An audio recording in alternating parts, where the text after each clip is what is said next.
Oi, oi, meus amores, tudo bem com vocês? Espero que sim. Começando mais um vídeo aqui para o nosso canal. Mais uma rotina, mais um vlog. Mas hoje eu vou colocar o título como vlog, porque eu tava dando uma olhada no meu canal, só tem rotina. Vamos lá pra vlog. Vlog de hoje, gente, vai se arrumando a casa. É tipo uma rotina, eu não sei o que eu faço. Mas eu vou colocar como vlog. Aí vai estar eu arrumando aqui, vou arrumar aqui tudo pra vocês. Espero que vocês gostem muito. Comente muito se for necessário. Eu amo interagir com vocês, gente. Eu vou estar arrumando essa bagunça, vendo?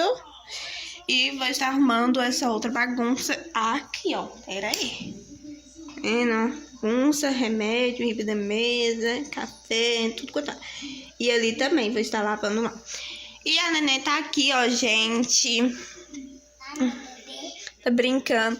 Ela já tá um pouquinho melhor, mas ainda não sarou. Mas vai sarar em nome do Senhor Jesus. Ela já tá um pouquinho melhor. Pra quem não sabe, no vídeo anterior eu gravei um vídeo aí. A rotina dela, né, doentinha, mas está sarando. Em nome do Senhor Jesus. E assim, gente, aproveitar que ela tá melhorzinha, tá bem animadinha, brincando e tudo. Vou dar uma geral nessa casa que tá uma sujeira.